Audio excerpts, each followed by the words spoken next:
Hi, I'm Jeff, the Thrifty Overlander. In this video, we're going to go on an adventure, so come along. Hi, welcome back to our Colorado 2020 Overlanding Adventure. We pick up where we left off the next day, heading up over Stony Pass. This is our route that we decided to take to get to Creede. And it's a route I've never been on before, and it's pretty lengthy amount of time off-road, and it's a fun route. Again, we were over 12,000 feet, as you get often in this area in the San Juans. It's pretty fun that way. So, of course, we had the snow to deal with again.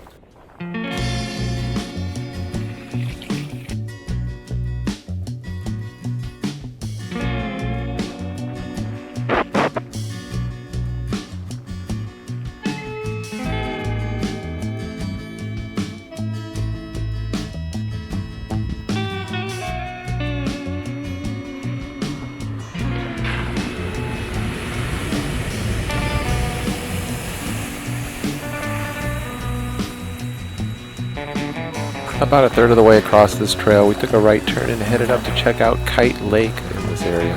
So the trails in this area around Silverton, Uray, and the Alpine Loop are fairly maintained. I think if they weren't, with the amount of snow and rain that this area gets, they wouldn't be passable fairly quickly.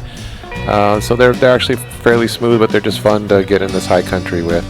The road to Kite Lake is a little bit different. It's probably one of the more challenging roads. It's not, really that undoable or anything like that, but it certainly is a lot rockier and less maintained than the other roads. You can get by without a whole lot of clearance and a whole lot of four-wheel drive in a lot of the areas throughout these videos, but Kite Lake definitely needs a little bit more.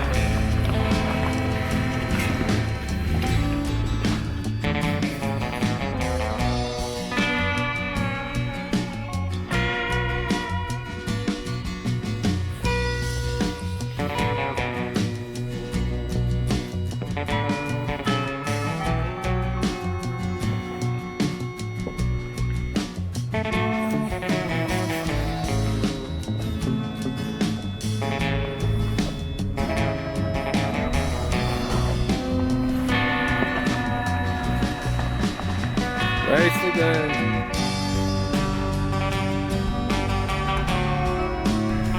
Here we are at Kite Lake.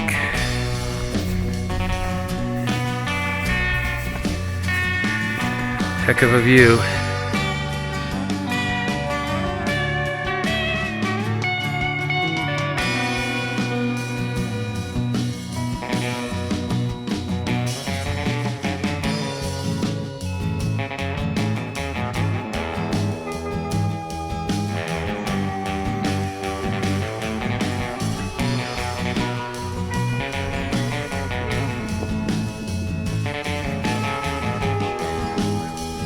Over a dangerous precipice.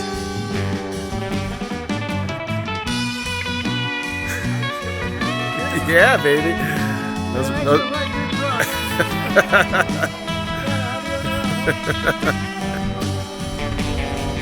So we camp along Stony Pass Road. It's beautiful. Rock formations.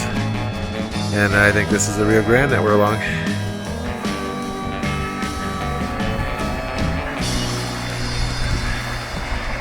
Even the view this way is gorgeous, absolutely gorgeous.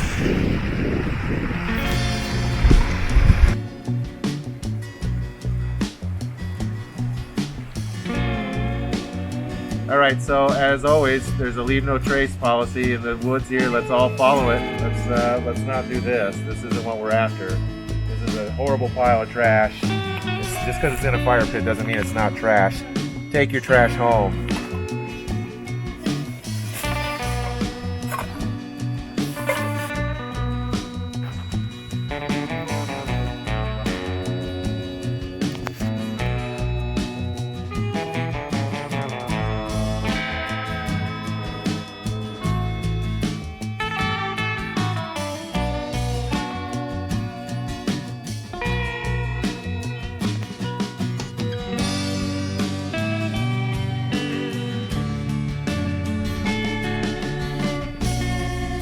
we are airing up on our way to Creede.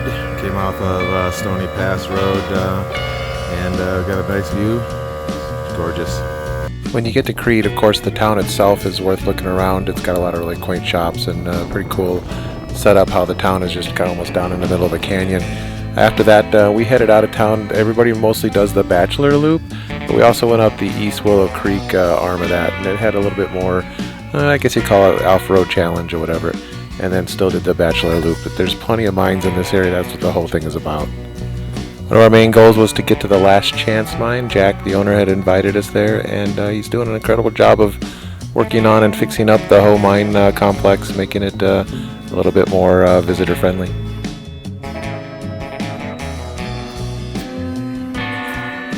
It's the Last Chance mine. The owner's a great guy, Jack.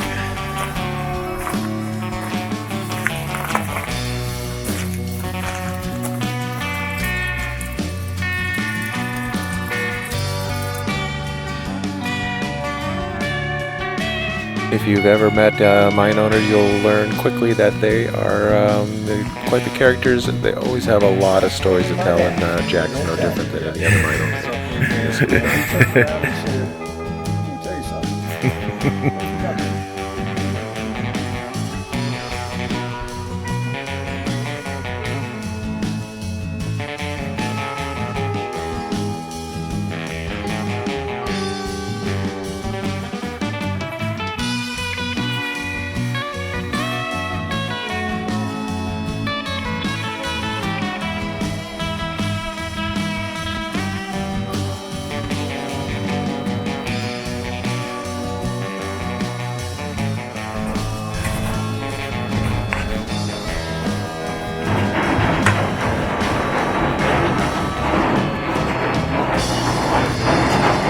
This was the sorting room.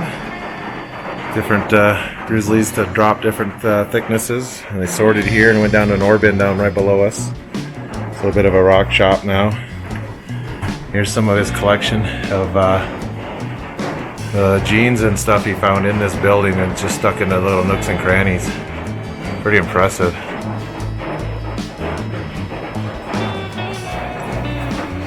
Somewhere from, he's got labels, he's found what year some of them are. That pair right there is 1922.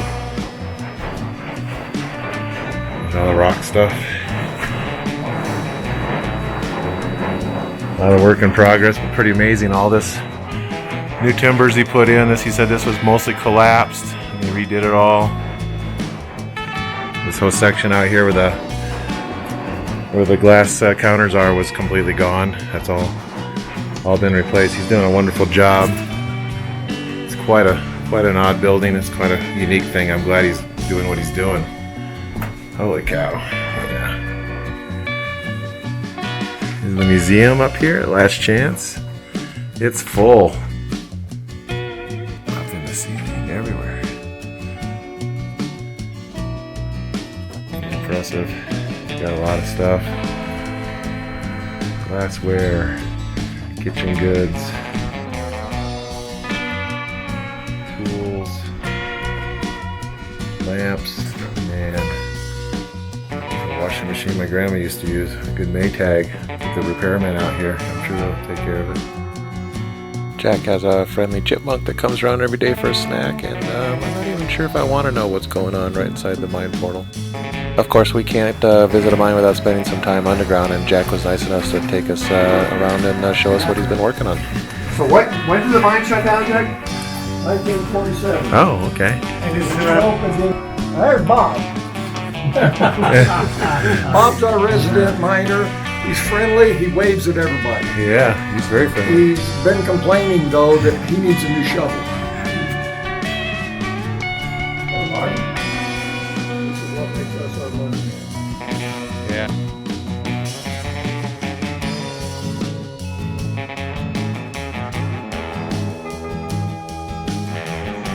Some of the mining structures that are still present along that Bachelor Loop is just absolutely amazing. They've done a good job of preserving what they can, but in its heyday it must have been pretty amazing to see, but there's still some amazing structures yet.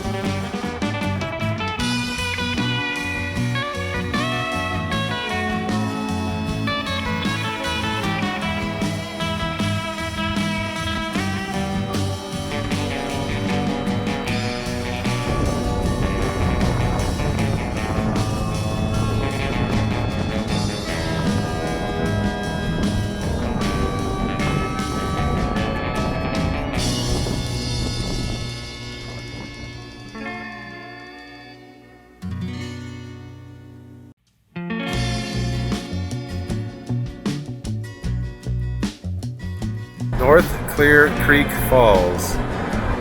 Really pretty little stop, just half mile off the road between Lake City and Creede. Every time I'm in Lake City, it's almost a requirement. I stop and get some hand scoop ice cream at this place. From Lake City, the route takes us up to Engineer Pass area, and some of the things to see along the way. There was also a campsite, but one of the major spots is the Golconda boarding house that's still intact and been fixed up. It's really awesome to see.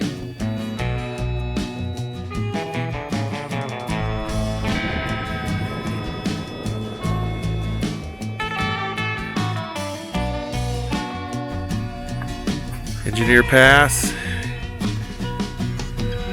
Still some snow. There's the view.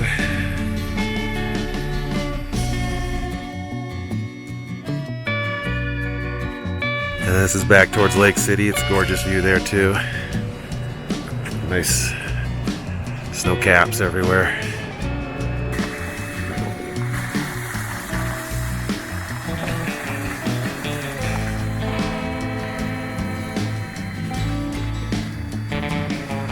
We came down Engineer Pass and kind of looked over some things at the, I guess they call it the Mineral Point area that's just below the pass. There's some pretty cool mine sites with some artifacts and stuff still there. And then we headed down Mineral Creek. I guess it's the North Mineral Creek that goes closer to Uray. And we ended up finding a campsite there. Our quick campsite we grabbed along north of Mineral Creek, all the way towards Uray. Here's our campsite on Mineral Creek. And here's the view, looking out the bed. It's gorgeous.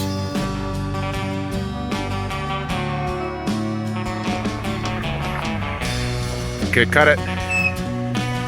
Looking good. You're gonna scrape. Perfect.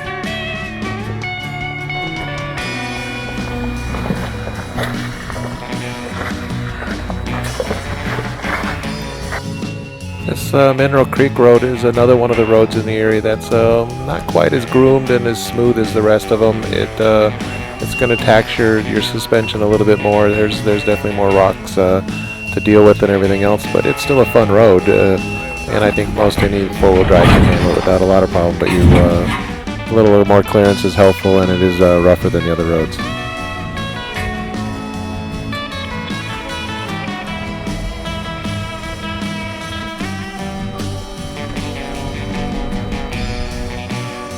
As you get closer to the Highway 550, you get into an area that's pretty much a really narrow shelf road. It's just been chipped out of the side of the mountain. It's pretty fun and it's neat to see. You do need to be a little bit more concerned about meeting other people the other way, and that's what we ran into. And I was barely able to squeeze into a little bit wider spot for these guys that were like an inch away to squeeze by. But it makes it kind of more of a challenge and fun. Hey there.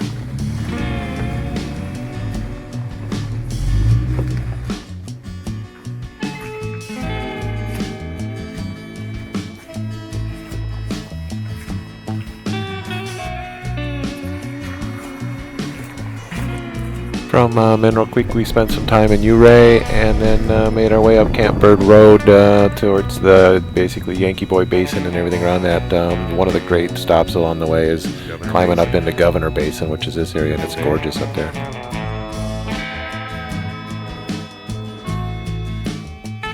What a beautiful warm day.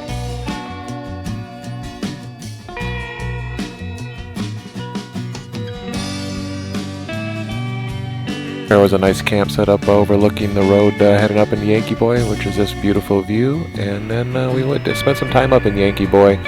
It's gorgeous up there. If you're at the right time of year, it's Wildflower City and all that. We were a little bit later.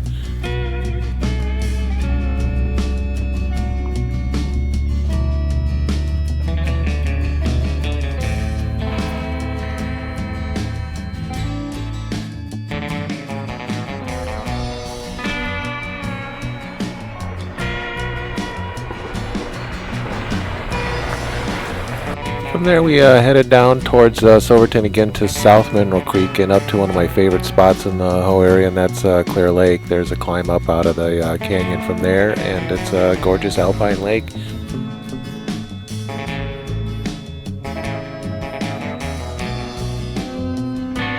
While we were there, Bill spent a little bit of time trying his luck at some fly fishing. He loves to do that and spends a lot of time in the Sierra Mountains doing it, but he didn't have any luck in this case. It wasn't really the right time of year or the right weather for it, I guess.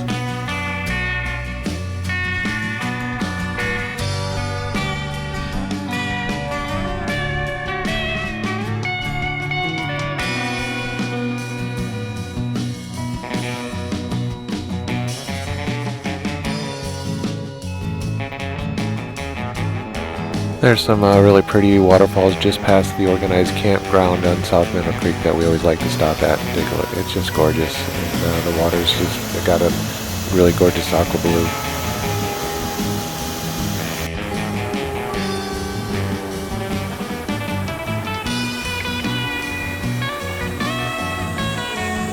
We decided to set up camp at the end of Mineral Creek, once again the same place we did before, and along the way this guy decided he liked the creekside campsite and picked it literally in the creek.